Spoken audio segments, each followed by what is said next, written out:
Okay, so picture this. You wake up and you're just trapped, stuck in this endless beige corridor of impossible choices. Well, welcome to today's Explainer, where we are diving into an incredibly surreal narrative about a man known simply as K. And through his absolutely agonizing journey in this weird, impossible waiting room, we're going to unpack the very nature of free will, dread, and commitment. It's a truly fascinating look into how we navigate the absolute biggest decisions of our lives. Let's get right into it. So, our guy K gets this terrifyingly vague summons in the mail from something called the Bureau of Final Elections. Boom!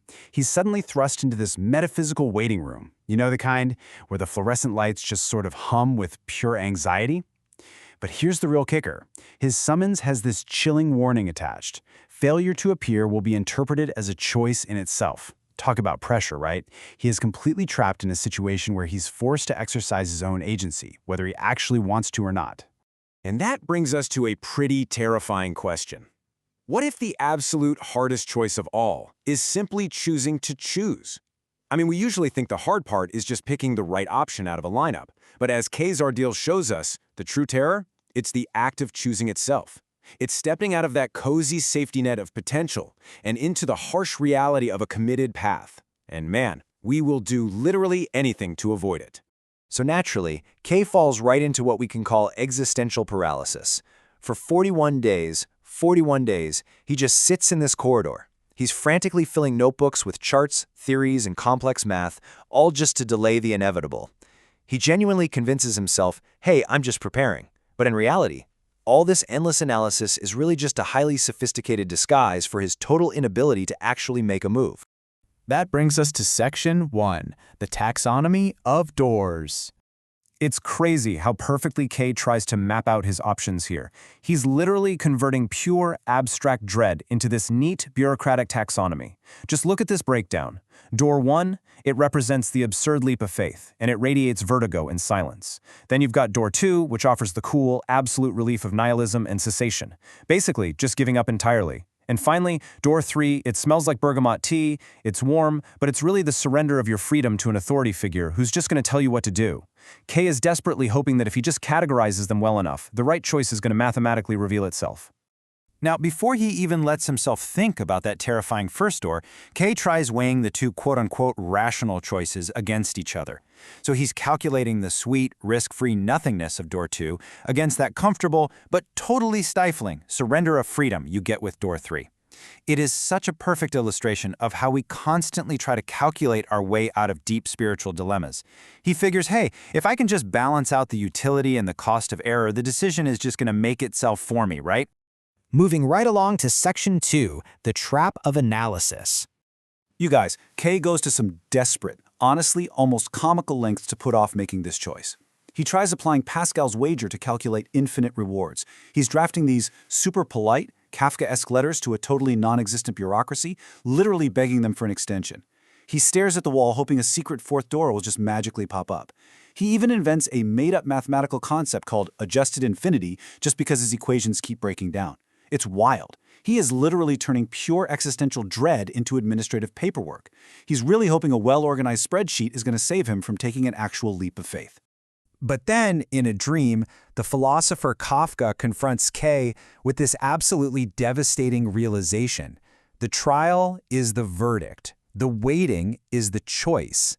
The bureaucracy, it isn't a bug in the system, it's the main feature. All that endless waiting isn't preparation. It is a choice by default. By choosing to just sit in that chair and frantically write in his notebook, K is actively choosing a state of paralysis. He's being judged not by which door he picks, but by the very fact that he's just waiting. So here is the really crucial point. K finally realizes that his obsessive notebook filling is entirely a cover. It's exactly like Dostoevsky's warning. We build these elaborate rituals of resistance to conceal our fundamental desire to just submit. As humans, we often find true freedom to be just way too heavy of a burden to carry. K's endless analysis is secretly just a burning desire for Door 3.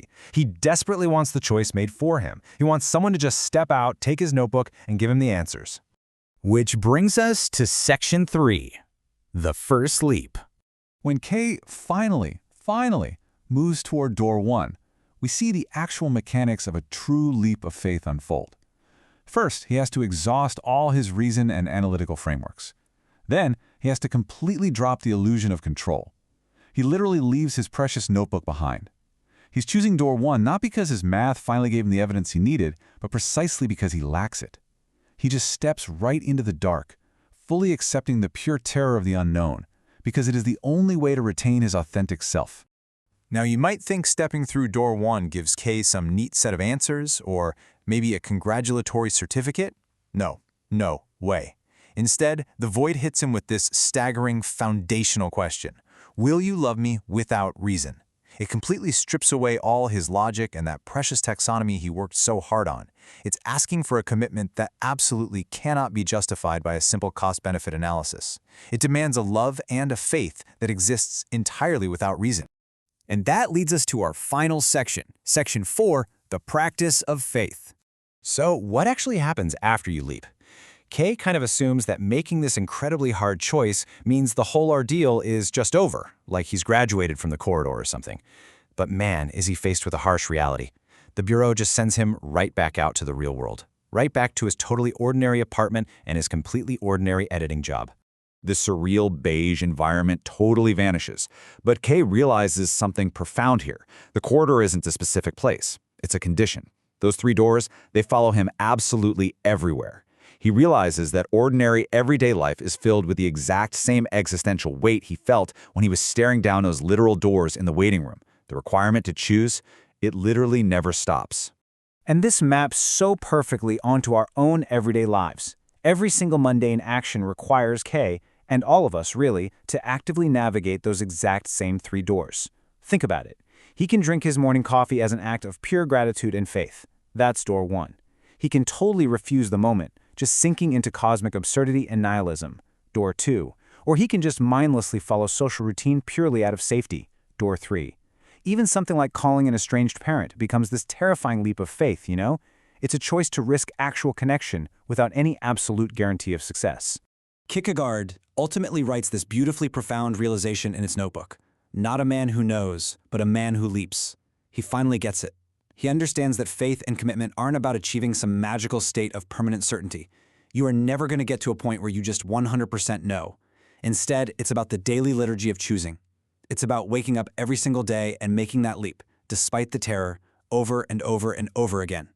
So, the ultimate takeaway from all this, the corridor isn't a place you just visit. It's a structure you carry inside of you. You are literally always standing in front of these doors. You can choose the void. You can surrender your freedom for a little bit of comfort. Or you can take that leap of faith right into the great unknown. The doors are always here. So the only question left to ask is, which one will you choose today?